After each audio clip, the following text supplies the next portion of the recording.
ओम अज्ञानतिमिरान्धस्य ज्ञानाञ्जनशलाकया चक्षुरुन्मिलितं येन तस्मै श्रीगुरुवे नमः। श्रीचैतन्यमनोभीष्टं स्थापितं येन भूतले स्वयं रूप कदा मह्यं ददाति स्वपदान्तिकं।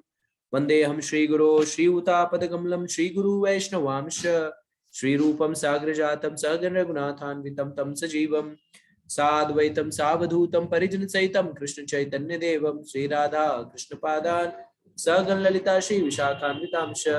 नमो विष्णुपादाय कृष्णपृष्ठाय भूतले श्रीमते भक्तिवेदांत स्वामी इति नामिने। नमस्ते सरस्वती देवे गौरवाणी प्रचारिणे निर्विशेष शून्यवादी पाश्चात्य देशतारिणे। जय श्री कृष्ण चैतन्य प्रभु नित्यानंद श्री अद्वैत गदाधर शिवासादि गौर भक्त वृंद। हरे कृष्णा कृष्णा कृष्णा हरे हरे, हरे राम राम राम हरे हरे। हरे कृष्णा। अंतरराष्ट्रीय कृष्ण भावनामृत संघ इस्कॉन अयोध्या आप सभी का हार्दिक स्वागत करता है भगवद गीता में दक्ष के इस 9वें सत्र में। आशा है कि अभी तक की जो भी यात्रा थी आपकी बहुत ही सरल और सुगम रही होगी, और हमारा जो प्रयास है आपको भगवद गीता सरल भाषा में समझाने का वो कहीं ना कहीं सार्थक है, और आपके जीवन में एक पॉजिटिव बदलाव लेकर के आ रहा होगा। अभी तक हमने जीवन को जिया है, लेकिन जीवन को जिया है भोग विलास इत्यादि में लगाकर, लेकिन अब जो है श्रील प्रभुपाद जी की कृपा से, भक्तों की कृपा से हम लोग जो है भक्ति में रह करके, भगवान के विषय में जान करके, भगवान के विषय में समझ करके, और इस मनुष्य जीवन के उद्देश्य को समझ करके भक्ति में लगने का प्रयास कर रहे हैं। और ये भगवद गीता में दक्ष ये जो कार्यक्रम है, ये इसका मूलभूत उद्देश्य यही है कि किस तरह से आप भक्ति को अपने जीवन में अपनाएं और अपने मनुष्य जीवन जो है उसको सफल बनाएं। तो हम आगे बढ़ते हैं इस यात्रा में, ज्यादा समय नहीं लेंगे। हम श्लोक संख्या 29 पे चलेंगे, जैसा कि आप लोगों के स्क्रीन पटल पे दिख रहा होगा श्लोक संख्या 29। तो अब हम उस सेक्शन में हैं जहां पर अर्जुन जो है अब उन्होंने दोनों सेनाओं का अवलोकन कर लिया है और उन्होंने अपने रिश्तेदारों को देख लिया है, और अब जो है वो अब आगे बात कर रहे हैं। तो हम देख रहे हैं कि अर्जुन जो है बेसिकली 5 कारण बताएंगे कि वो क्यों युद्ध नहीं करना चाहते।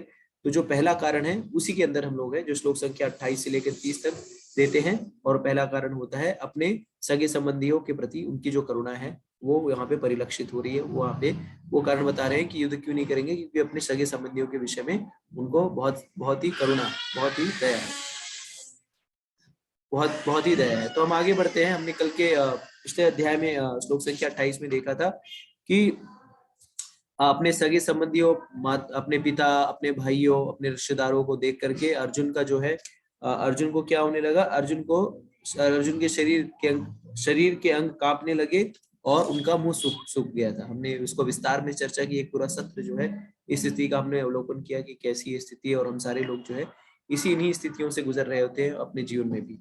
ठीक है, प्रभुपाद जी तात्पर्य में बताते हैं किस तरह से अर्जुन की जो स्थिति है उसमें ये दिखता है कि अर्जुन सिर्फ कांप ही नहीं रहा है, वो रुदन भी कर रहा है। ठीक है, रो भी रहा है।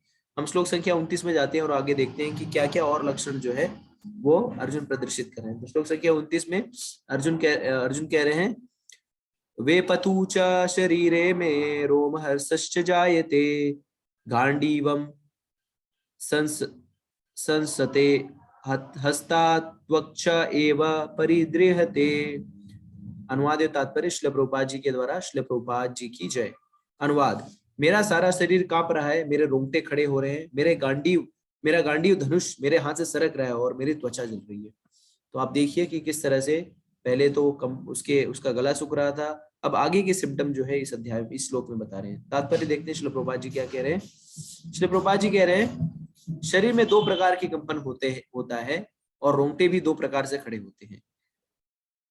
ऐसा या तो आध्यात्मिक परमानंद के समय या भौतिक परिस्थितियों में अत्यधिक भय उत्पन्न होने पर होता है। तो हमें समझना चाहिए कि रोंगटे खड़े होना जो यहाँ पे सिम्टम है, शरीर कांपना, रोंगटे खड़े होना, तो ये सिम्टम जो है, ये जो लक्षण है, ये दो समय पे होते हैं। या तो एक बहुत ही आध्यात्मिक उन्माद में आप पहुंच जाते हैं, तो उस समय जो विकार आता है उसे अष्ट सात्विक विकार कहते हैं। 8 प्रकार के सात्विक विकार होते हैं, और ये विकार तभी भी आते हैं जब हम भयभीत होते हैं। तो जैसे कहते नहीं है, आंसू खुशी के गम के होते हैं एक जैसे, और इन आंसुओं की कोई पहचान नहीं होती।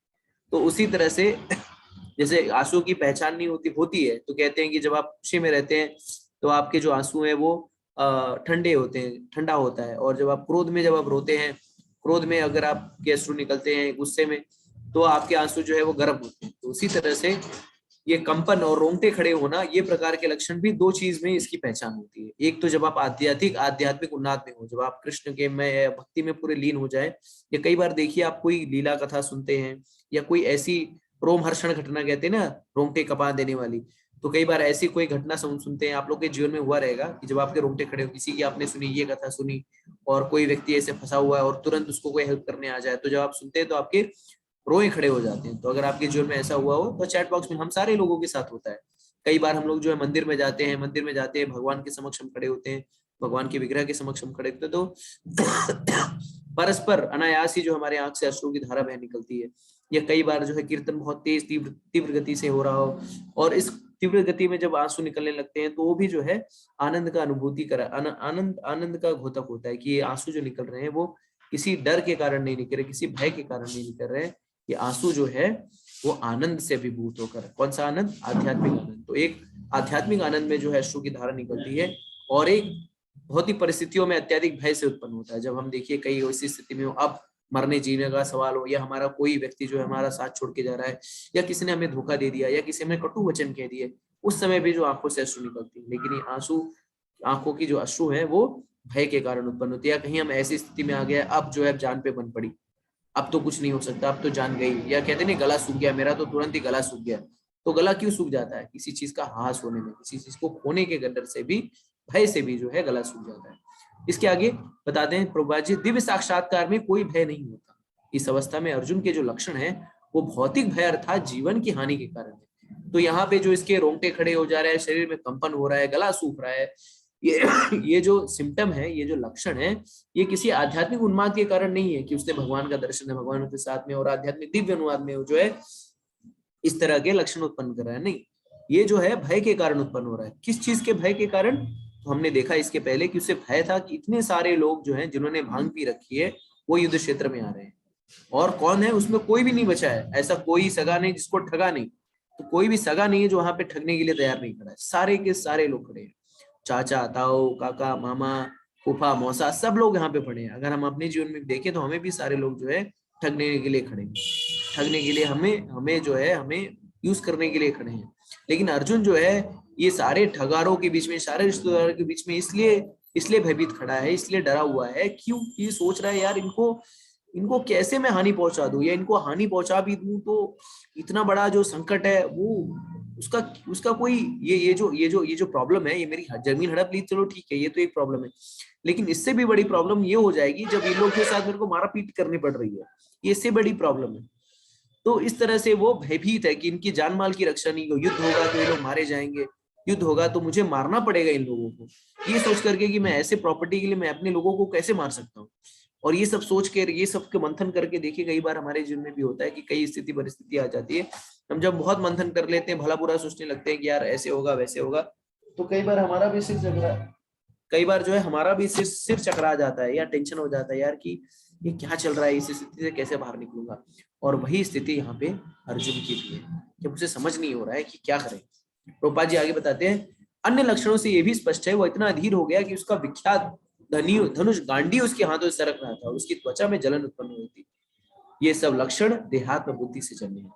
तो अब जो है, अब इसको इतना भय हो गया, इतना डर गया, इतना अधीर हो गया ये अर्जुन कि उसका जो वर्ल्ड फेमस गांडीव है, उस गांडीव से उसने बड़े बड़े महारथियों को धूल चटा दी, और इतना उसमें शक्ति है कि उसमें जो है उसमें तीर कभी खत्म ही नहीं होता, और इतना तीर किसी को पशुपात, उसने तो इसी गांडीव से जो है शिव जी को जो है परास्त कर दिया, शिव जी को प्रसन्न करके पाशुपात नेत्र प्राप्त किया, और कोई भी ऐसा नहीं था, दिग्विजयी था अर्जुन। ऐसे गांडीव को इन सारे रिश्तेदारों के मध्य में देख करके उसके हाथ से गांडीव सरक गया भय से। ठीक है, तो ऐसी स्थिति आती है जब हमारा कई बार हमारा जो पॉजिटिव पॉइंट होता है वही नेगेटिव पॉइंट बन जाता है। वही हमारे यहाँ से ऐसे शास्त्रों में वर्णन आता है, जब वृतासुर की कथा में, वृतासुर भागवत में वर्णन आता है, वृतासुर इतना शक्तिशाली था, वृतासुर इतना भयानक था कि इंद्र के हाथ में भगवान की मर्सी से, भगवान की कृपा से वज्र था, और इंद्र को मतलब वृतासुर इतना खतरनाक था कि उसने ऐरावत को एक फाइट मारा और इंद्र के हाथ से जो है वज्र गिर गया नीचे। और वो वज्र जो था वो दधीची मुनि के हड्डियों से बना हुआ था, और उस पे भगवान की ये आशीर्वाद था कि इस वज्र से अगर तुम क्या कहते हैं वृतासुर की मारोगे तो वो मृत्यु को प्राप्त करेगा। लेकिन जब वो वृतासुर इतना भयानक था, इतना इतना शक्तिशाली था कि इंद्र जिसके हाथ में वज्र है, वज्र से ही वृतासुर को मरना है, लेकिन वो वज्र उसके हाथ से गिर गया तो उसकी इतनी हिम्मत नहीं हो रही थी, उसे उस वज्र पे ही जो है भरोसा नहीं रह गया था। उसे लग रहा था ये वज्र वास्तविकता में काम करेगा या नहीं करेगा, क्यों? क्योंकि ये इतना विशाल है। तो फिर हम देखते हैं कि इस तरह से वृतासुर जो है वो खुद ही देता है वज्र, खुद ही अर्जुन खुद ही कहता है उनको कि भाई ये लो वज्र, और इससे मेरे को मारो, मैं इसी से मरने वाला हूं, इसको लेके मारो, तुम इस पे से जो है अपना भरोसा मत खाओ। तो हम देखते हैं कि जब हमारी स्थितियां जब थोड़ा सा यहाँ होता है तो हमारी जो सबसे बड़ी शक्ति रहती है वो भी हमारे हाथों से सरक जाता है, हमें उस पर विश्वास नहीं रह जाता। ठीक है, और यहाँ पे अर्जुन के साथ ऐसा ही भय की स्थिति में हम अपने ही चीजों को भूल जाते हैं, हमारे अपने ही गुणों को हम भूल जाते हैं, हमारी पावर है उसको ही हम भूल जाते हैं। और यही यहाँ पे हो रहा है, अर्जुन को भय लगा हुआ है, अर्जुन को कुछ समझ में नहीं आ रहा है, और इस समझ ना आने के कारण अर्जुन के पास जो कुछ है उस पे भरोसा नहीं रह गया, वही उसके हाथ से सरकता चला गया, और उसकी त्वचा में जलन उत्पन्न हो रही है। तो आप सोचिए कि क्या लेवल है अर्जुन के भय का या डर का, कि इतने सारे सिम्टम हम लोग को भी भय होता है, हम लोग कांपने लगते हैं, रोने लगते हैं, लेकिन इतना सारा जो सिम्टम कभी उत्पन्न नहीं होता कि हमारा जो है शरीर के अंग हम कांपते हैं, कई बार मुंह भी सूख जाता है, कई बार फिर शरीर भी कांप रहा होता है, रोंगटे भी खड़े हो रहे होते हैं, लेकिन त्वचा का जलना आप लोगों के साथ किसी के साथ ऐसा हुआ तो ऐसा हुआ रहेगा तो चैट बॉक्स में लिख सकते हो। तो प्रभुपाद जी बता रहे हैं कि ये सब लक्षण देहात्म बुद्धि से जन्य है। लास्ट वाला 9, ये सारे लक्षण अगर देहात्म बुद्धि से जन्य होने का अर्थ क्या है कि अर्जुन यहाँ पे सोच रहा है ये जो सगे संबंधी है वो मेरे हैं, ये जो प्रॉपर्टी है वो मेरी है, और मैं ही करता और कारण। एक्चुअली भगवत गीता जो है वो हमें इसी देहात्म बुद्धि से ही बाहर निकालती है। हमारे जो भी कष्ट, हमारा जो भी भय है वो देहात्म बुद्धि से ग्रस्त होने के कारण है। क्यों? क्योंकि हम ये शरीर को अपना समझते हैं, इस शरीर से जनित जो संबंध है उसको समझते हैं अपना, और इस शरीर से संबंध जो भी प्रॉपर्टी ये इत्यादि है वो भी उसको हम अपना समझते हैं, और फिर इनके खो जाने से हम डरते हैं। वास्तविकता में अगर अपने जीवन का अवलोकन करें तो हम लोग यहाँ पे मालिक नहीं है, हमारी कोई भी चीज नहीं है। इनफैक्ट ये शरीर जिसमें ये आत्मा निवास करती है वो भी हमारी नहीं है, ये भी जो है वो किराए का ही है। या हम जैसे गेस्ट हाउस में रहते हैं, जब हम गेस्ट हाउस में रहते हैं तो क्या जब हम जाने लगते हैं तो कोई सामान लेके जाते हैं? नहीं, कोई सामान की चिंता नहीं करते, क्योंकि हमें पता है गेस्ट हाउस है। या जब हम किसी होटल में रहते हैं या सराय में रहते हैं तो वहां पे जो झूमर लगा होता है या टीवी लगी रहती है या सोफा लगा रहता है या बहुत अच्छा बेड लगा रहता है, तो क्या उसे उठा के भागने लगते हैं कि चलो चलो चलो अब मैं लेके जा रहा हूँ? नहीं लेके जाते, हमें पता है कि हम यहाँ पे गेस्ट है। उसी तरह से इस जगत में भी हम यहाँ पे गेस्ट ही हैं, यहाँ पे वो कोई परमानेंट नहीं है। हम जब आते हैं तो भी कुछ लेकर के नहीं आते, और जाएंगे तो भी कुछ लेकर के नहीं जाएंगे, और यही जानना सबसे इंपॉर्टेंट है। लेकिन वास्तविकता में जिस तरह से अर्जुन की स्थिति है वैसी हमारी भी स्थिति है।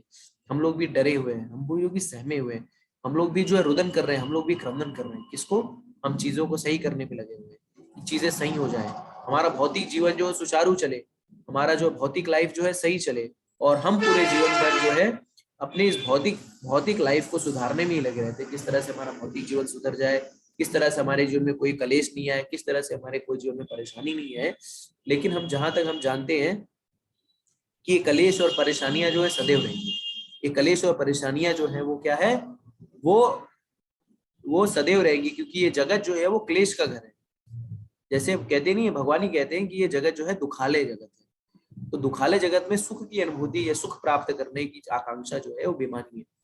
ठीक है, तो हमें प्रयास करना चाहिए कि इस मृग मारीचिका से बचे, इस मृग मारीचिका से बाहर है।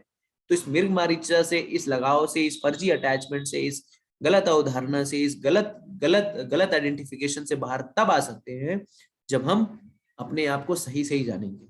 तो जब तक हम देहात्म बुद्धि में ग्रस्त रहेंगे तब तक हम अर्जुन की तरह ही इतने सारे सिम्टम्स को, ये भय, ये कुंठा, ये प्रॉब्लम्स, इससे घिरे रहेंगे। लेकिन जब हम इस देहात्म बुद्धि से बाहर निकलेंगे तो वास्तविकता में है वो हमारा असली ज्ञान है। तो इस भौतिक ज्ञान को हम कितना भी, इस शरीर से संबंधित ज्ञान को हम कितना भी समझ लें, लेकिन हम तब तक आनंदमय नहीं हो सकते, तब तक हम खुश नहीं हो सकते, तब तक हम एंजॉय नहीं कर सकते जब तक हम शरीर के ज्ञान, आत्मा के ज्ञान को न समझें। और इसी ज्ञान को बताने के लिए भगवत गीता जो है रची गई है। तो आप देखेंगे पहले अध्याय में अर्जुन जो है पूरे प्रश्न जो है देहात्म बुद्धि से ग्रस्त रहने के कारण ही करता है, लेकिन इसके बाद इसका निराकरण भगवान शुरुआत करते ही है इस देहात्म बुद्धि से अर्जुन को बाहर निकाल कर।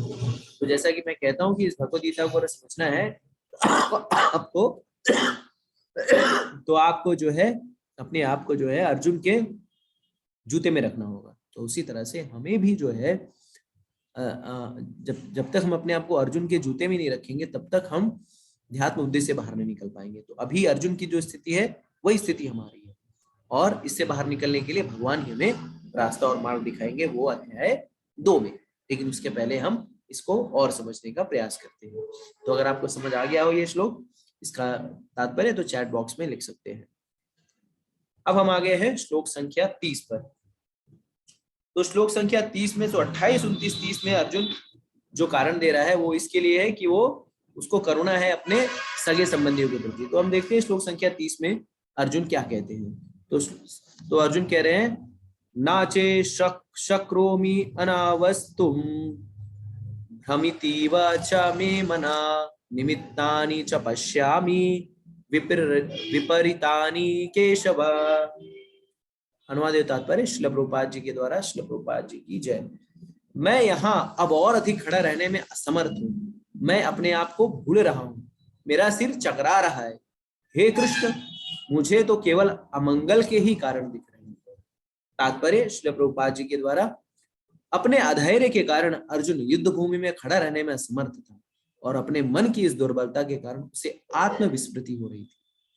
तो आप देखिए कि अपने अधैर्य के कारण, तो अगर जब हमें धैर्य नहीं रहता तब हम असमर्थ हो जाते हैं। कई बार जो अधैर्य जो है हमें कोई भी चीज करने के लिए, जैसे भक्ति, जैसे कोई भी जीवन में कोई भी चीज करने के लिए हमें धैर्य की आवश्यकता है। अगर हम अपने जीवन में देखें तो डिग्री भी जो है हमें 15 वर्षों के श्रम के बाद मिलती है। हम ग्रेजुएट भी होते हैं 15-16 वर्षों की श्रम के बाद। जैसे शादी होती है, आज का जो है उत्तर भारत में शादियों का माहौल है, हर जगह जो शादियां हो रही हैं, बारात आ रही है, घोड़ी पे चढ़ रहे हैं लोग, रथ पे चढ़ रहे हैं लोग। और आप सोचिए अगर कोई जो है, कोई लड़का लड़की जो है वो विवाह बंधन में बंधे, शादी हुई और अगले दिन ही लड़की कहे या लड़का कहे मुझे अब पुत्र पैदा करके तुरंत दो, तो पॉसिबल है क्या? ये संभव है क्या? नहीं। पुत्र पैदा करने के लिए भी आपको जो है, या पुत्री पैदा करने के लिए भी आपको जो है 9 महीने इंतजार करने की आवश्यकता होती है। और अगर आप 9 महीने इंतजार नहीं कर रहे हैं, अगर आपने 9 महीना कैसे भी आपको इंतजार करना पड़ेगा, कोई भी चीज तुरंत नहीं होती। उसी तरह से भक्ति भी जो है वो तुरंत ही प्रभाव नहीं दिखाती। भक्ति का प्रभाव जो है धीरे धीरे होता है। काले ना अति दीर्घे ना भगवान रिश्ते रिधि। तो जब हम निरंतर भगवान की भक्ति में लगे रहेंगे तब जाकर के हमारे अंदर जो है धीरे धीरे शैने शैने करके बदलाव दिखाई देगा। ऐसा नहीं है, कई बार हम लोग सोचते हैं अरे हम भक्ति कर रहे हैं, 1 साल हो गए, 2 साल हो गए, 3 साल हो गए, हम तो नाम जप कर रहे हैं, लेकिन नाम जप में कोई रुचि नहीं आ रही है, हम तो मैकेनिकल के तरीके से या कृत्रिम तरीके से भगवान के नामों का जप कर रहे हैं, लेकिन कोई रस ही नहीं आ रहा है, हम तो ऐसे ही किया जा रहा है, ऐसे ही किया जा रहा है। तो हमें सोचना चाहिए, हमें समझना चाहिए कि किसी भी चीज को समझने के लिए, किसी भी चीज में रस आने के लिए समय लगता है। किसी भी चीज को महारत हासिल करने के लिए प्रयास की आवश्यकता होती है। जैसे उदाहरण के तौर पर उत्तर भारत में जो है रोटी खाई जाती है। जैसे आप जाएंगे पंजाब में मक्के की रोटी, सरसों दा साग, दिल्ली यूपी में भी जाएंगे तो वहां पे रोटी सब्जी। इस तरह से उत्तर भारत में रोटी खाते हैं। दक्षिण भारत में जो है लोग चावल खाते हैं। आजकल जो है बहुत ट्रांस माइग्रेशन हो रहा है, लोग जो है उत्तर भारत से दक्षिण भारत से उत्तर भारत जा रहे हैं, तो लोग वहां पे भी रोटियां खाने लगे, यहाँ के चावल खाने लगे। ये प्राय जो है मूलभूत जो भोजन होता है वो रोटी होता है उत्तर भारत में, और दक्षिण भारत में चावल होता है। तो आप बताइए, आप अपना दिमाग लगाइए कि क्या आपको लगता है कि रोटी खाने की या चावल खाने की आदत एक दिन में लग गई, या सारे लोग जो है एक ही दिन में चावल खाने के लिए लग गए, या रोटी खाने के लिए एक ही दिन में लग गए? ये एक दिन में लगी है क्या आदत? नहीं, ये वर्षों वर्षों जब होने के बाद, लगातार भोजन करने के बाद ये आदत लगी है। जैसे कि हम अपना ही जीवन, अपने उदाहरण लेते हैं। जैसे आप सोचिए कि जब बच्चा जो छोटा रहता है, वह शिशु रहता है, तो 5-6 वर्षों तक वो क्या करता है, सिर्फ माँ का दूध पीता है।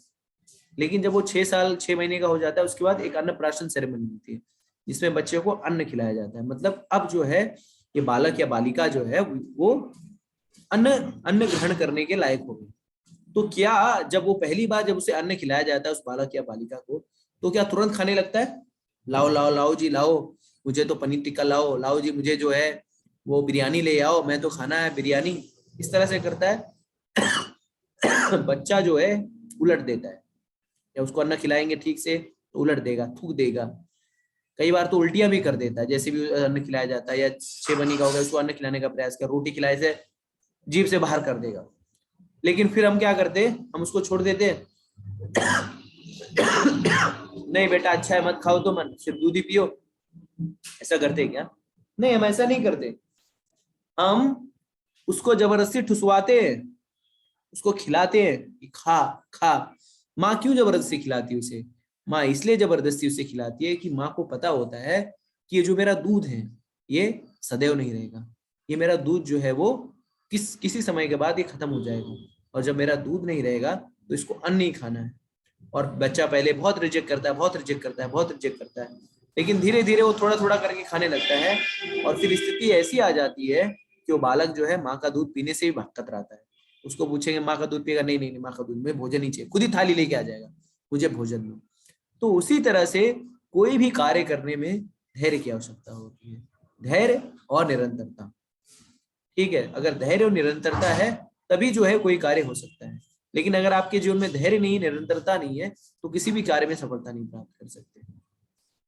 जैसे कि हम देखते हैं कई एक्टर एक्ट्रेसेस या जो ये नायक ये अभिनेता अभिनेत्री होते हैं, या कोई क्रिकेटर या कोई खिलाड़ी या कोई पढ़े लिखे वाला व्यक्ति जो निरंतर वो पढ़ाई करता है, वो कभी अपने अपने शेड्यूल में या अपना उसका जो समय सारणी है उसमें कोई बदलाव ज्यादा नहीं करता, वो प्रयास करता है ज्यादा से ज्यादा समय जो है जिस चीज में उसे महारत हासिल करनी है उसमें ही लगाए। उसी तरह से हमें भी अगर भक्ति में आगे बढ़ना है, हमें भी अगर कृष्ण प्रेम को प्राप्त करना है, हमें भी अपने मनुष्य जीवन के लक्ष्य को प्राप्त करना है, तो हमें भी जो है निरंतरता बढ़ानी पड़ेगी, हमें भी जो है वो लगातार इस चीज को करना हो। तो जैसे एक आचार्य बताते हैं कि दो चीज जो है बहुत ही महत्वपूर्ण होती है अगर हमें भक्ति में आगे बढ़ना है। तो पहली चीज है भूख, और दूसरा चीज है संग। तो आप कहेंगे भूख मतलब भूख का क्या अर्थ है? भूख से अभिप्राय है, भूख से अभिप्राय है कि हमारे अंदर भूख होनी चाहिए। किस चीज की भूख? हलवा पूड़ी कचौड़ी समोसा और दाबेली डोसा मसाला डोसा राजमा चावल ये सब खाने की नहीं, हमारे अंदर भूख होनी चाहिए कृष्ण कथा श्रवण करने की, हमारे अंदर भूख होनी चाहिए नाम जप करने की, हमारे अंदर भूख होनी चाहिए भगवद गीता भागवत इत्यादि को अध्ययन करने की, और इससे कभी हमें संतुष्ट नहीं होना चाहिए। ठीक है, तो ऐसा कहा जाता है कि दान से और भक्ति से व्यक्ति को कभी संतुष्ट नहीं होना चाहिए, तो ये जितना किया जाए उतना कम। दान के विषय में कहा गया है पंछी पनघट के पिए घटे न सरिता नीर, और दान दिए धन न घटे जो सहाय रघु। अगर भगवान अगर आपके ऊपर सहाय है, भगवान अगर आप ऊपर जो है कृपालु है, तो कभी भी आपके यहाँ धन क्या कभी कमी नहीं होगा। उसी तरह से भक्ति करने से नाम जप करने से हमें कभी संतुष्ट नहीं होना चाहिए, जितना भी किया जाए उतना ही कम। और जैसे कहा जाता है ना अति सर्वत्र व्रजेत, लेकिन अति जो है एक जगह पे उसको रोका नहीं गया है, वो कर सकते हैं, वो क्या है? नाम जप, भगवान के पवित्र नामों का जप। हरे कृष्णा कृष्णा कृष्णा हरे हरे, हरे राम राम राम हरे हरे। तो हर चीज का एक साइड इफेक्ट होता है, हर चीज का एक दुष्प्रभाव होता है। तो भक्ति करने का दुष्प्रभाव क्या है? तो भक्ति करने का, निरंतर भक्ति करने का दुष्प्रभाव यह है कि आपके अंदर के जो सारे कल्मश है वो निकल जाते हैं। निरंतर भक्ति करने का दुष्प्रभाव यह है कि आप कृष्ण के करीब हो जाते हैं। निरंतर भक्ति करने का प्रभाव यह है कि आप कृष्ण के प्रिय हो जाते हैं। निरंतर भक्ति करने का प्रभाव यह है कि आपके कल्मश जो है वो नष्ट हो जाते हैं।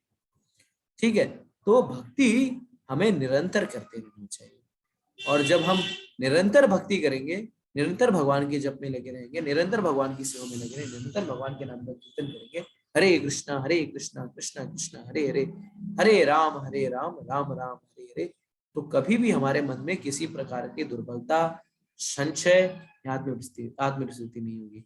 क्योंकि जब हम निरंतर भक्तों के संग में रहेंगे, निरंतर हम भगवान के विषय में श्रवण करेंगे, तो हम सदैव कृष्ण के प्रति जो है समर्पित रहेंगे, सदैव कृष्ण को हम याद रखेंगे। ठीक है, और दूसरी चीज जो आचार्य बता रहे थे वो है एसोसिएशन। एसोसिएशन मतलब संघ। तो शास्त्रों में कहा गया है साधु संघ सर्व शास्त्र का है, लव मात्र साधु संघ सर्व सिद्धि है। तो हमें साधुओं से श्रवण करने से भी कभी भगाना नहीं चाहिए। जितना भी हो हमें भगवान के विषय में श्रवण करना चाहिए, भगवान की लीलाओं के विषय में, भगवान की गाथाओं के विषय में, भगवान की कथाओं के विषय में। लेकिन ये सब किससे श्रवण करना है? ये सब उन व्यक्ति से श्रवण करना है जो कि प्रामाणिक व्यक्ति है, जो की प्रामाणिक गुरु परंपरा में होते हैं। ऐसा कोई व्यक्ति नहीं जो कि पैसे के लिए जो है सारा कुछ कर रहा हो। ऐसे व्यवसायिक व्यक्ति से सुन करके भगवान के विषय में जो है कोई लाभ नहीं है। तो हमें प्रामाणिक व्यक्ति से सुनना चाहिए। और जब हम प्रामाणिक व्यक्ति से सुनेंगे, जब प्रामाणिक गुरु से विषय में सुनेंगे, तो हमारी जो भी दुर्बलता, कायरता, करुण जो भी है, वो सारी चीजें जो है वो सही हो जाएगी। आगे बढ़ते प्रभुपाद जी कह रहे भौतिक वस्तुओं के प्रति अत्याधिक आसक्ति के कारण मनुष्य ऐसी मोहमयी स्थिति में पड़ जाता है।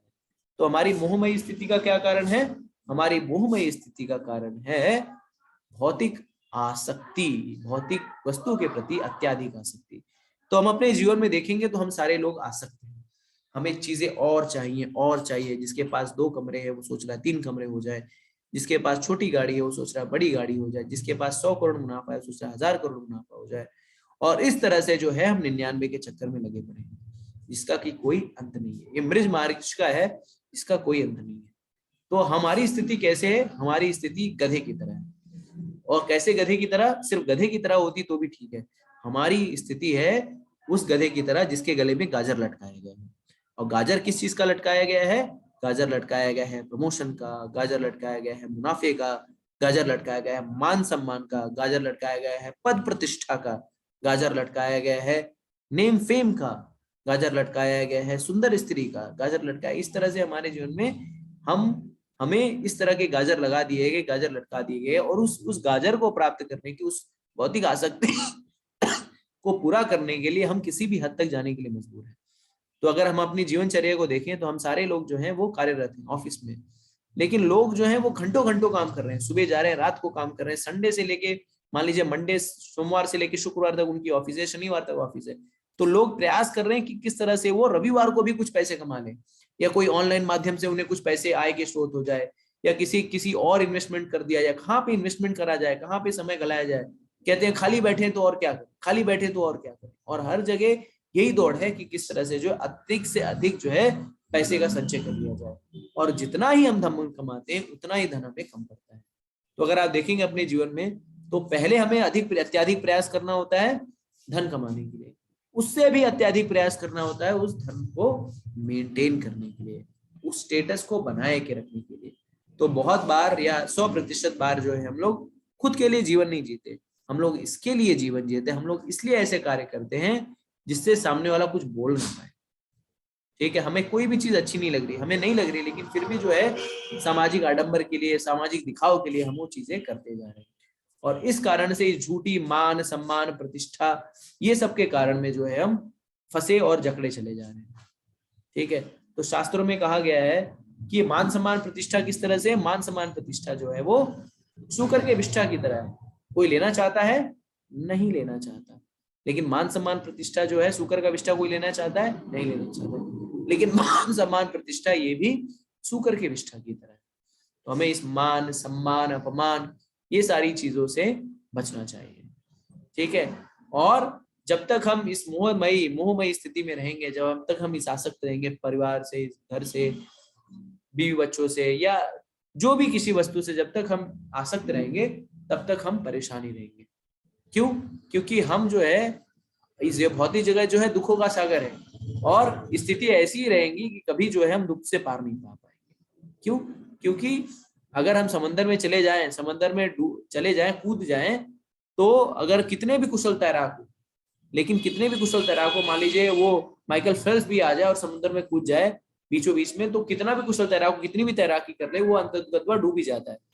उसी तरह से इस भौतिक जगत में कोई कितना भी कुशलता से जो है धन इकट्ठा कर ले, कितनी भी कुशलता से जो है वो मान सम्मान यश बना ले, कितनी भी कुशलता से वो बहुत सारा जो है बहुत सारा संपत्ति इकट्ठा कर ले, लेकिन फिर भी जो है काल रूपी जब दंड आता है, काल दंड जब आता है, तो सारे के सारे प्लान जो है फेल हो जाते हैं, और सारा जो हमारा आसक्ति है ये धरा का धरा रह जाता है। तो हमें प्रयास करना चाहिए। देखिए भौतिक आसक्ति जो है हमें भवबंधन में बांधती है, तो हमें प्रयास करना चाहिए कि इस भवबंधन से कैसे बाहर निकले। चेतन ब्रिंग।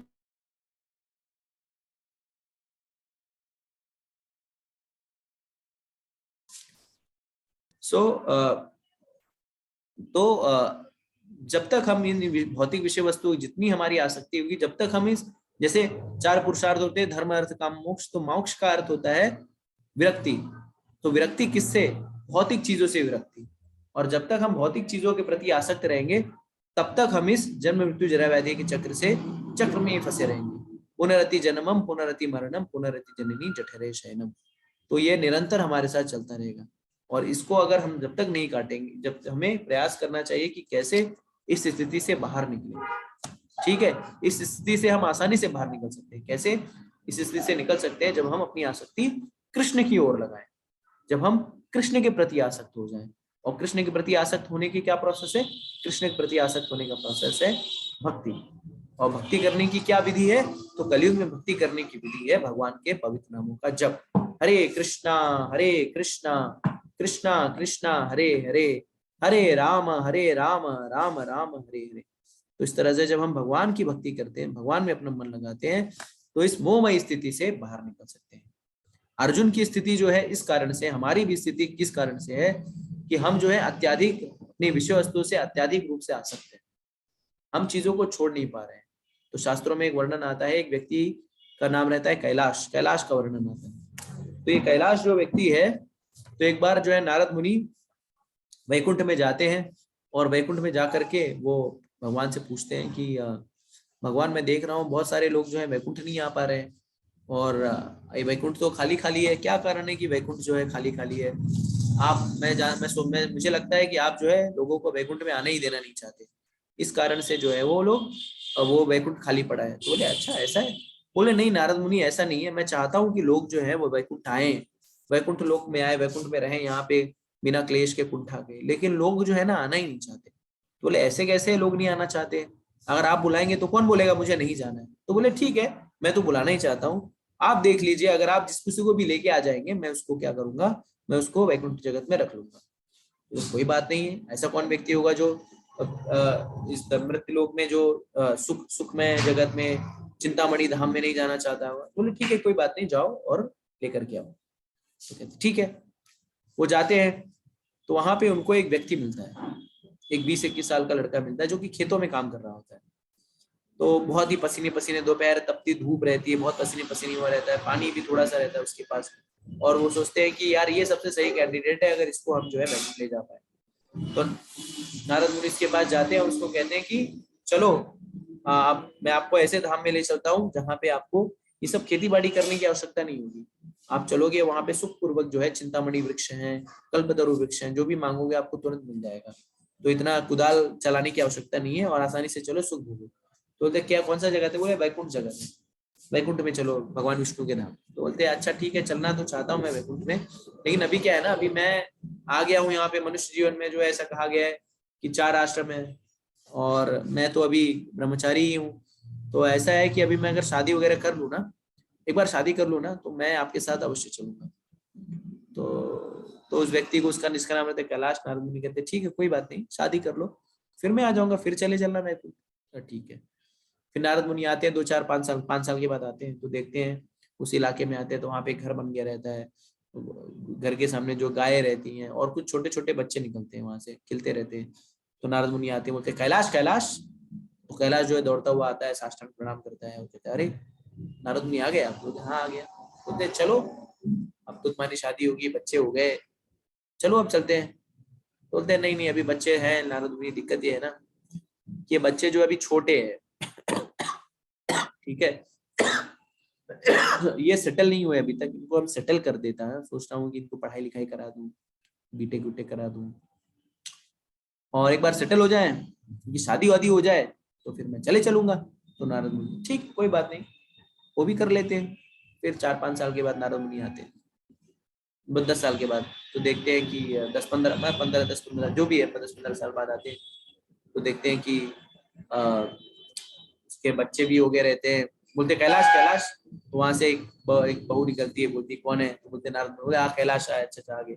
तो आते हैं, कैलाश आता है, बोलता अरे नारद मुनि आप आ गए। बोलते ठीक है अब चलो, अब तो हो गया ना, बच्चों की शादी हो गई ये वो। तो बोलते हाँ बच्चों की शादी होगी, लेकिन मैंने ना अपने नाती पोते नहीं देखे, तो मेरी इच्छा है कि नाती पोते देख लूँ ना, फिर आपके साथ चलो। ठीक है कोई बात नहीं। फिर नारद मुनि फिर चले जाते हैं। फिर बहुत साल के बाद आते हैं, तो वहां पे बोलते हैं कैलाश कैलाश। तो पता चलता है वहां से उसका पोता निकलता है। बोलता है क्या हो गया, कैलाश को ढूंढ रहे? बोले हाँ।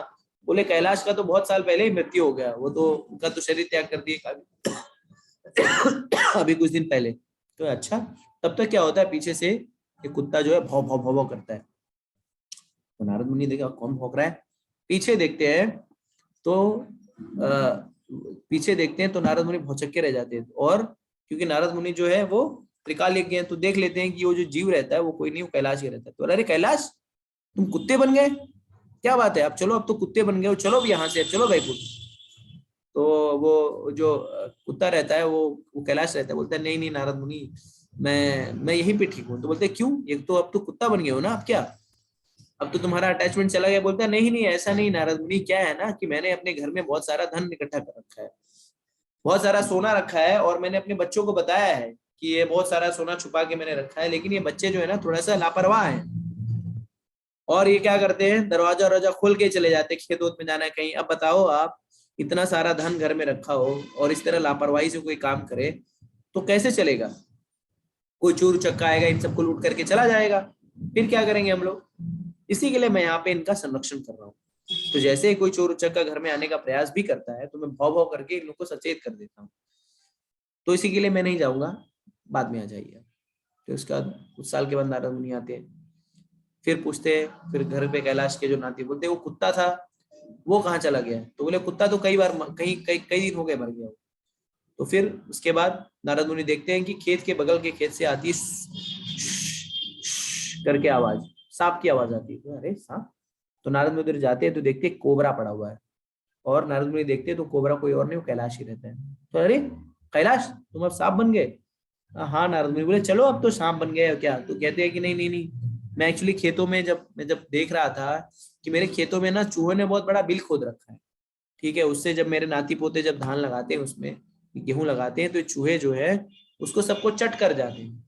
तो जब से मैं सांप बना हूं ना, तो मैं क्या करता हूँ, यहाँ पे खेतों की रखवाली करता हूँ। जैसे कोई चूहा आता है मैं उसको गरम कर जाता हूँ, जिससे वो खेतों को नष्ट ना कर पाए। तो नारद मुनि बोलते अरे यार सांप बन गया अब तो चलो, नहीं नहीं ठीक है आप आ जाओ। तो नारद मुनि बोलते क्या बहुत हो गया। तो नारद मुनि क्या करते हैं, उनके घर वालों को बुलाते, बोलते देखो ये काला सांप, और फिर वो सांप को मारते मारते मारते मार के खत्म कर देते हैं।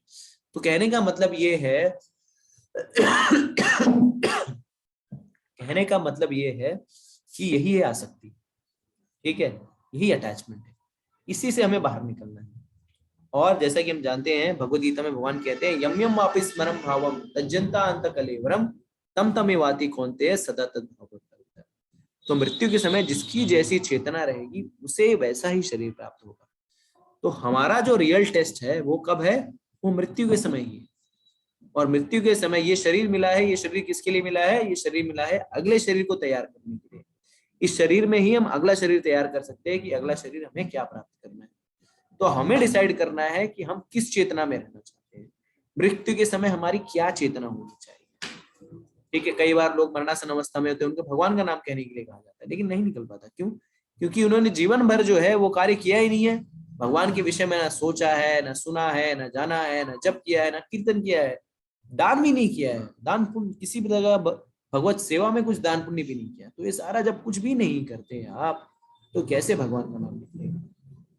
फिर आपके लिए ऑप्शन क्या बचता है, फिर आपके लिए ऑप्शन ये बचता है कि आप कुकर शुकर गधा इसी की तरह जो है हम लोग शरीर प्राप्त करते हैं, हम सारे लोग जो, क्योंकि हमारी चेतना उसी में रहती है।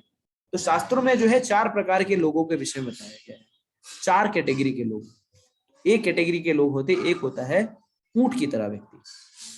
तो ऊंट की तरह जो व्यक्ति होते हैं वो किसके घोतक हैं, तो ऊंट जो होता है वो कहाँ पे रहता है, ऊंट जो रहता है वो रेगिस्तान में रहता है।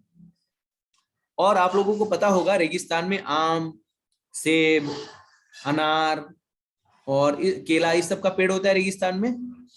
आप लोगों में से अगर कोई रेगिस्तान में गया हो, डेजर्ट में, राजस्थान इत्यादि में, जहाँ पे क्या कहते हैं रेगिस्तान में, तो वहां पे आप देखेंगे तो वहां पे कोई फ्रूट्स नहीं रहता, कोई फल का पेड़ नहीं रहता। वहां पे सिर्फ एक ही हरियाली में, एक हरी चीज में एक ही चीज दिखती है, वो क्या है? वो है नागफनी का कांटा। और ऊंट जो है वो क्या करता है? रेगिस्तान में चलता रहता है। तो रेगिस्तान में जब वो चलता रहता है तो वहां पे उसको हरियाली दिखती है। तो हरियाली दिखती है तो सोचता है अरे यार बहुत ही स्वादिष्ट फल है, सुस्वादु फल है। तो क्या करता है? उस नागफनी को खाता है। जैसे नागफनी के पत्ते को अपना मुंह लगाता है, जबड़े में डालता है, तो नागफनी जो है कांटेदार होता है, तो कांटा जो है जाकर के उसके गलफड़ों में लगता है। और गलफड़ों में निकल लगता है तो उसके गलफड़ों से क्या निकलता है? खून निकलता है। और वो खून जो है जब उस पत्तों में मिक्स होता है तो उस ऊंट को, बेवकूफ ऊंट को लगता है कि वो ये नागफनी नहीं, बहुत अमृत चीज है, बहुत ही स्वादिष्ट चीज है। वास्तविकता में वो देखा जाए तो स्वाद उसके खून का ही रहता है, लेकिन वो मूर्खतावश ये सोच रहा होता है कि मैं बहुत ही सुस्वादु फल खा रहा हूं। उसी तरह से जो बिजनेसमैन होते हैं वो उसी तरह ऊंट की तरह होते हैं। वो क्या करते हैं? पूरे जीवन भर जो है मेहनत करते हैं। कहते हैं सुबह से शाम तक मेहनत करते हैं, लगे रहते हैं। आज ये सुबह उठे, आज दुकान खोलनी है, आज व्यवसाय खोलना है, आज यहाँ पे ये मीटिंग, आज वहां पे वो मीटिंग। पूरा दिन जो है तिकड़म लगाने में लग रहे थे, इसको झूठ बोला, उसको झूठ बोला, ये किया वो किया। 365 दिन सुबह से शाम तक, रात तक उनको पूरा, उनको पूछिए कि प्रभु जी चलिए भक्ति कर लीजिए, नहीं भक्ति करने का समय नहीं है बाबा। क्या बोलते हो आप पंडित जी? ये लो पैसे लो और यहाँ से जाओ, हमको ये काम करने दो। अभी हम लोग पैसा नहीं कमाएंगे तो कहाँ से बिजनेस बढ़ाएंगे? हमको बिजनेस बढ़ाना है। अभी मेरा मुनाफा 200 करोड़ है, अभी मेरे को 1000 करोड़ करना है, कहाँ से हो पाएगा? ये सब माला वाला करने से काम नहीं चलता। ये लोग क्या करते हैं? पूरा जीवन जो है ये दौड़ते रहते हैं, दौड़ते रहते हैं, हाँपते रहते हैं, हाँपते रहते, सुबह से शाम तक हाँपते रहते हैं। सोने का टाइम नहीं, खाने का टाइम नहीं। और फिर क्या होता है? महीने के अंत में इनको कुछ लाभ हो जाता है, या कोई डील करने के बाद इनको 100-200 करोड़ रुपया मिल जाता है कि मिल गया, अरे 100 करोड़ या 1 लाख रुपया फायदा हो गया, मेरा फायदा हो गया। और इसी में ये लोग खूब आनंदित होते रहते हैं कि 1 लाख का मुनाफा हो गया, 10 करोड़ का मुनाफा हो गया, ये हो गया वो हो गया। लेकिन अगर वास्तविकता में देखा जाए तो इन्होंने क्या जाया किया? ये इन्हों जो ये धन मिल रहा है, इन्होंने अपना खून, पसीना, समय, सब कुछ जाया किया। और ये जो फल है, ये इनको इस सब चीजों को छोड़ने के बाद ही इनको फल, वास्तविकता में इन्होंने अपना खुद का खून चूसा है, ठीक है, लेकिन इनको लगता है कि मुझे बहुत प्रॉफिट हो रहा है, मैं जो लाभ में। तो पहली कैटेगरी ऊंट की होती है। दूसरी कैटेगरी होती है वो है सुअर की। तो कुछ देखिए, अब आप देखेंगे कुछ लोग जो हैं वो हरदम जो है कुछ ना कुछ खाने के लिए ढूंढते रहते हैं। सुबह से शाम तक उनका एक ही सूत्री कार्यक्रम होता है, कहाँ पे खाना है, कहाँ पे खाना है, कहाँ पे खाना है, कहाँ पे खाना है, क्या मिल जाए, यहाँ पे जाएंगे, यहाँ पे गोलगप्पे मिल जाए, वहां पे ये फेवरेट है, वो फेवरेट है। इस तरह से एक सूत्री कार्यक्रम कि भोजन कहाँ पे, जहां कहीं पे जाएंगे ये खा लूं वो पी लूं, और दिन भर इसी के विषय में सोचते रहते हैं। ठीक है, तो ऐसे लोगों की अगर आप देखेंगे तो आप समझ जाएंगे कि जो हर जगह जो है भोजन ही ढूंढते रहते हैं, खाने की चीज, पीने की चीज, कहाँ पे क्या मिलेगा। तो ऐसे लोग जो है, दूसरी कैटेगरी के लोग जो है वो सुअर सुअर जो लोग हैं, वो ऐसे लोग हैं जो हरदम खाने का ही ढूंढते रहते हैं। ऐसे लोगों को क्यों? क्योंकि सुअर भी खाने में वो क्या खाता है? विष्ठा खाता है, और हर जगह जो है वो कुछ ना कुछ खाने के लिए मुंह मारता रहता है। उसी तरह से सूर प्रवृत्ति के लोग जो हैं वो खाने के लिए दौड़ते रहते हैं। अभी कुछ खाया, अभी खा के उठे हैं, लेकिन कुछ मिल जाए, लाओ लाओ उसको भी खा लेता हूँ। तो ये प्रवृत्ति के लोगों को शास्त्रों ने बताया है सुअर सुअर प्रवृत्ति के लोग। तो पहला हो गया ऊंट प्रवृत्ति के लोग, दूसरा हो गया सुअर प्रवृत्ति के लोग, तीसरा हो गया जो है वो है कुत्ता। अब कुत्ते प्रवृत्ति के लोग कौन है? इसमें हम लोग जो है हमारे जैसे जो है नौकरी पेशा लोग आ जाते हैं। जैसे कुत्ता है, कुत्ते को आप बिस्किट दिखाइए, टॉमी ऐसा करिए और उसको बिस्किट दिखाइए, वो आएगा आपके पास, नाचेगा, कूदेगा, सलाम ठोकेगा, कुछ दुम लाएगा, तिर तिर तिर तिर तिर तिर दुम हिलाता रहेगा आपके आगे, ऐसा ऐसा दौड़ता रहेगा, हाँफता रहेगा आपके आगे, जब तक कि उसको बिस्कुट ना मिल जाए। उसी तरह से ये नौकरी पेशा लोग भी कुत्ते की तरह ही होते हैं, मेरी तरह। जैसे मैं कुत्ते की तरह काम करता रहता हूँ, तो ये लोग क्या करते हैं? ये लोगों को कंपनी वाले गाजर दिखाते हैं, महीने के बाद आपको इतनी रोटियां मिल जाएंगी, इतने रुपए मिल जाएंगे, और पूरे महीने जो है कुत्ते की तरह काम करवाते रहते हैं। बॉस बोलेगा कि अभी, अब मान लीजिए आप गए हो, आज अभी गए और ऑफिस में गए 9 बजे या 10 बजे जो है ऑफिस से लौटे, और फिर तुरंत फोन आ गया, अरे ऑफिस में जो है बॉस ने फोन कर दिया, अरे वहां पे थोड़ा प्रॉब्लम आ गई, इशू आ गया है। तुरंत उठ के लॉग इन करने लग जाएगा। 2 बज रहा है तो भी नहीं बोलेगा कि मैं सो रहा हूँ भाई साहब। जैसे अगर 2 बजे बोल दिया जाए आपको, 10 बजे आप आए ऑफिस से, बोलिए 2 बजे चलो मंदिर चलना है, आप बोलोगे यार क्या दिमाग चाट रहा है यार, अभी तो मैं थका हूँ, हारा आया हूँ, नींद भी नहीं पूरी हुई है। लेकिन कंपनी में बोल दिया जाए 2 बजे तो साहब बोलेंगे 2 बजे आने, 1 ही बजे आदमी पहुंच जाएगा। नहीं नहीं यार, ऑफिस का काम करना है। क्यों करना है, क्यों इस तरह से आदमी करता है, आप लोग ये इसको इसको इसको सहमत भी होंगे तो चैट बॉक्स में लिख सकते हैं। क्यों करता है कि उसको लगता है कि यार मेरे को अगर नहीं करूंगा तो पगार कौन देगा। और अगर कोई व्यक्ति, अगर रात को हम किसी को जगा दें और किसी छोटी दार रात को अगर जगा दें चलना है यार, तो बोलेगा यार नींद खराब कर दी। लेकिन ऑफिस से फोन आ जाए तो तुरंत हमारा नींद उड़ जाता है। मंगल आरती में उठना रहे, भगवान की सेवा के लिए उठना रहे, तो हम लोग नहीं उठ पाते, जैसे मैं नहीं उठ पाता। फिर मैं, अरे यार ठीक है 2 मिनट बाद। लेकिन ऑफिस से फोन आ जाता है तुरंत एकदम चौकन्ना हो जाता है, अरे चलो चलो चलो लॉग इन करो लॉग इन करो। ठीक है, तो ये तीसरी कैटेगरी के लोग हो गए कुत्ते। तो जो नौकरी पेशा टाइप के लोग हैं वो कुत्ते की कैटेगरी में आ जाते हैं। जो बिजनेसमैन टाइप के लोग हैं वो कैमल की कैटेगरी में आ जाएंगे। जो हर जगह भोजन खोजते हैं वो लोग कौन सी कैटेगरी में आ जाते हैं, सुअर की कैटेगरी में। और चौथी कैटेगरी जो है वो है गधे की कैटेगरी। तो गधे की कैटेगरी में जो है कर्मी लोग आ जाते हैं। गधे की कैटेगरी में हम सब गधे, हम देखेंगे हम सारे लोग सारी कैटेगरी में आ जाते हैं। तो गधे की कैटेगरी में वो लोग होते हैं, जैसे गधा क्या काम करता है, गधा धोबी के यहाँ पे काम करता है। और धोबी क्या करता है गधे से, धोबी जो है क्या करेगा, धोबी जो है गधे से बोझा उठवाता है। और कितना बोझा उठवाता है, किलो किलो भर बोझा उठवाता है। और उसको मारता भी है, पीटता भी है, और यहाँ से वहां उसको दौड़ाता भी है। और दौड़ाने के बाद उसको क्या देता है, थोड़ी बहुत हरी घास मिल जाती है उसको। लेकिन उस बेवकूफ गधे को ये नहीं पता है कि अगर वो धोबी के यहाँ पे नहीं काम करेगा तो भी वो घास उसको कहीं ना कहीं मिल जाएगी। क्यों, क्योंकि घास तो फ्री है, प्रचुर मात्रा में मिल जाएगी कहीं ना कहीं, उसको धोबी के यहाँ पे काम करने की आवश्यकता नहीं है। लेकिन फिर भी गधा जो है बेवकूफ उस छोटे से घास के लिए काम करता रहता है, जूते खाते रहता है। और फिर जब वो गधी के पास जाता है कामासक्त होकर, तो गधी से भी लात खाता है। उसी तरह से हम लोग जो है, हम लोग भी उसी तरह से हैं। दिन भर हम लोग जो है काम करते रहते हैं, मेहनत करते रहते हैं, दिन भर दिन रात 24 घंटा 365 दिन। किसके लिए, अरे यार पेट कैसे पलेगा, पेट को कैसे पालूंगा, घर वालों को कैसे देखभाल होगा, बच्चे लोग की पढ़ाई हो रही है, इसके लिए मेहनत करना पड़ रहा है, ये वो। तो दिन रात जो है हम मेहनत करते रहते हैं, खून पसीना जलाते रहते हैं। और क्या खाते हैं, सिर्फ गाली। कस्टमर गाली दे रहा है, बॉस गाली दे रहा है, मालिक गाली दे रहा है, ये बीवी गाली दे रहे हैं, बच्चे गाली दे रहे हैं, सब गाली दे रहे हैं, इधर उधर से गाली खाते रहते हैं गधे की तरह। किसके लिए, कि चलो यार खाना तो मिल रहा है, भोजन तो मिल रहा है। और फिर ठीक है, लेकिन हमें ये समझना चाहिए कि भोजन और फिर स्त्री गाली दे रही है, सब सबसे गाली खाते रहते हैं। क्यों, क्योंकि हमें लगता है कि यार ये स्त्री जो है मुझे भोजन दे रही है, या अगर मैं काम नहीं करूंगा तो भोजन नहीं मिलेगा। तो इस तरह से हम गधे की तरह भी काम करते हैं। तो अगर हम देखें तो हम लोग सारे चारों कैटेगरी में आ जाते हैं। तो जो जिस कैटेगरी में आता है वो चैट बॉक्स में लिख सकता है कि हम लोग चार। तो अगली बार जब आपको कोई मनुष्य दिखे तो आप इस चारों कैटेगरी से विश्लेषण कर सकते हैं कि कौन जो है कौन सी कैटेगरी में है। ठीक है, और ये जो है ये शास्त्र में श्रीमद् भागवतम में बताया गया है। इसके बाद प्रभुपाद जी कहते हैं, आगे बढ़ते हम लोग, भयम द्वितीयाभिनिवेशवता स्यात्। ऐसा भय तथा मानसिक संतुलन उन व्यक्तियों में उत्पन्न होता है जो भौतिक परिस्थितियों से ग्रस्त होते हैं। अर्जुन को युद्ध भूमि में केवल दुखदायी पराजय ही प्रतीत हो रही थी, वह शत्रु पर विजय प्राप्त कर भी सुखी नहीं हुआ। निमित्तानि विपरातियानि शब्द महत्वपूर्ण है। जब मनुष्य को अपनी आशाओं में केवल निराशा दिखती है तो सोचता मैं क्यों हूं यहाँ। प्रत्येक प्राणी अपने में तथा अपने स्वार्थ में रुचि रखता है, किसी को भी परमात्मा में रुचि नहीं होती। कृष्ण की इच्छा से अर्जुन अपने स्वार्थ के प्रति अज्ञान दिख रहा था। मनुष्य का वास्तविक स्वार्थ तो विष्णु या कृष्ण में निहित है। बद्ध जीव इसे भूल जाता है, इसलिए उसे बहुत ही कष्ट उठाने पड़ते हैं। अर्जुन ने सोचा कि उसकी विजय केवल उसके शोक के कारण बन सकती है। तो यहाँ पे हमें समझना चाहिए कि यहाँ पे एक दो शब्द है, वो है कि निमित्तानि विपरीतानि। तो ये शब्द है कि अर्जुन ये सोच रहा है कि यार मैं यहाँ क्यों आ गया हूं। आप लोग भी अपने जीवन में देखते हैं कि कई बार हम लोग भी ऐसी स्थिति में फंस जाते हैं कि हम लोग के अंदर भी ये समझ में ही नहीं आता मैं यहाँ पे क्यों यार। कई बार बहुत अन्याय हो रहा होता है, हम कुछ नहीं कर पाते, तो हम सोचते हैं यार यहाँ पे क्यों, यहाँ से हट जाऊं। उसी तरह से अर्जुन यहाँ पे कह रहा है कि उसे इस युद्ध भूमि में जो भी परिणाम दिख रहे हैं, उसे इस युद्ध भूमि में जो भी परिणाम दिख रहे हैं, वो परिणाम जो है पूरा पूरा दुखदायी दिख रहा है। और उसको लग रहा है कि यार ये विजय भी प्राप्त कर लूंगी, क्योंकि विजय भी किससे प्राप्त करनी है, विजय भी अपने सगे संबंधियों पे प्राप्त करनी है। तो इन सारी स्थितियों को देखकर वो जो है कंफ्यूज हो जा रहा है एक प्रकार से, जो है उसके अंदर जो करुणा जो है, या क्या कह सकते, उसकी बुद्धि जो है चकरा रही है।